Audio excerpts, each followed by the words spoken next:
বন্যার সবশেষ খবর জানাতে লালমনিরহাট থেকে ও জামালপুর থেকে যুক্ত হচ্ছেন সহকর্মী জামাল বাদশাহ ও মেহেদী হাসান। প্রথমেই চলে যাচ্ছি লালমনিরহাটে জামালের কাছে। জামাল, বন্যা পরিস্থিতির কি খবর রয়েছে আপনার কাছে, আমাদেরকে বিস্তারিত জানাবেন। আপনাকে যদি একটু বলি, আসলে লালমনিরহাটে কিন্তু গত দুদিনের বৃষ্টিপাত এবং উজানের ঢলের কারণে তিস্তার পানি আবারও বৃদ্ধি পেতে শুরু করেছে। আজকে সকালে লালমনিরহাটের হাতীবান্ধায় অবস্থিত দেশের বৃহত্তম সেচ প্রকল্প যে তিস্তার বিপদসীমার পয়েন্ট রয়েছে, সেই ব্যারেজ পয়েন্টে কিন্তু পানি বিপদসীমার মাত্র 10 সেন্টিমিটার নিচ দিয়ে প্রবাহিত হচ্ছে। আরেকটি বিষয়ে জানাতে চাই যে এবছর কিন্তু এ পর্যন্ত ব্যারেজ পয়েন্টে বিপদসীমা অতিক্রম করেনি।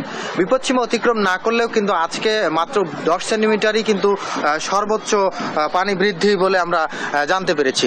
আর এই হঠাৎ তিস্তার পানি বৃদ্ধি এবং হ্রাসের যে ঘটনা, এটি কিন্তু এবছর এ পর্যন্ত 6 বারেরও বেশি ঘটলো। এবং এই আজকে সকালে পানি বৃদ্ধি পেতে শুরু করার কারণে কিন্তু লালমনিরহাট জেলার হাতীবান্ধা উপজেলার গড্ডিমারির কিছু নিম্নাঞ্চল এবং আদিতমারি উপজেলার মহিষকোচা ইউনিয়নের গোবর্ধন সহ কয়েকটি নিম্নাঞ্চল এবং লালমনিরহাট সদর উপজেলার চর হরিণচওড়া এবং কালমাটি এলাকার কিছু নিম্নাঞ্চলে পানি প্রবেশ করতে শুরু করেছে।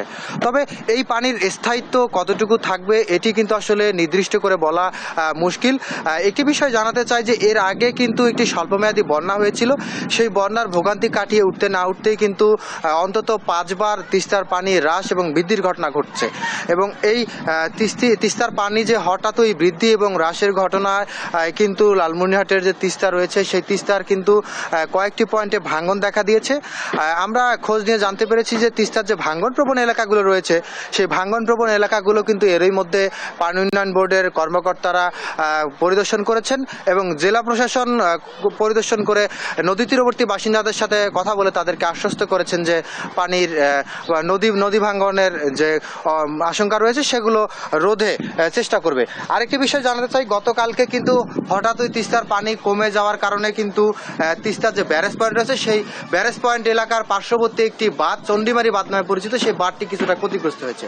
এই বিষয়ে আরো জানাতে আসলে আমরা এই পর্যায়ে যেতে চাই জামালপুরে অপেক্ষা করছেন সহকর্মী মেহেদী হাসান।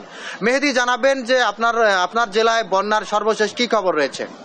সেন্টিমিটার সেটি কিন্তু বৃদ্ধি পাচ্ছে। আমি আপনাদেরকে আরেকটু জানাতে চাই, সেটি হচ্ছে যে গত 6 ঘন্টায় 1 সেন্টিমিটার কমে বর্তমানে জামালপুরের বাহাদুরা ঘাট পয়েন্টে 93 সেন্টিমিটার উপর দিয়ে প্রবাহিত হচ্ছে বন্যার পানি। উজানের পাহাড়ি ঢলে এই বন্যা সৃষ্টি হয়েছে। গত 4 দিন যাবৎ এই দুর্ভোগে পড়েছে, জনদুর্ভোগে রূপান্তরিত হয়েছে এই বন্যার পানি। আমরা ইতিমধ্যে জানতে পেরেছি যে গত 4 দিনের বন্যায় এ পর্যন্ত 23টি ইউনিয়নে কিন্তু পানি ঢুকেছে।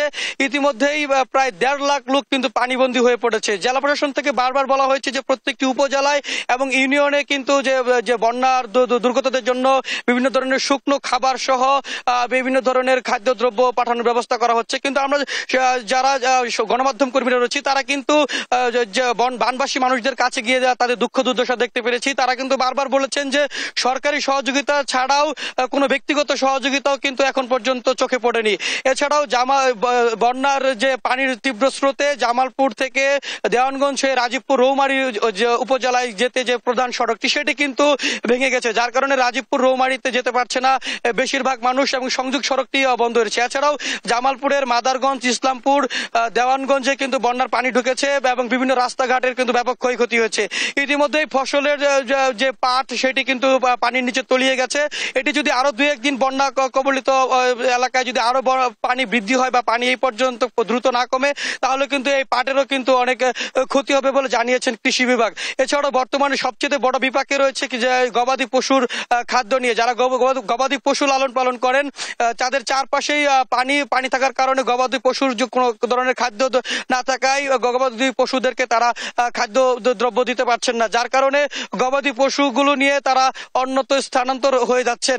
এই ছিল আমার কাছে সর্বশেষ তথ্য জামালপুরের বন্যা নিয়ে। আপনাদের দুইজনকে অসংখ্য ধন্যবাদ। লালমনিরহাট ও জামালপুর থেকে বন্যা পরিস্থিতি জানাচ্ছিলেন সহকর্মী জামাল বাদশাহ এবং মেহেদী হাসান।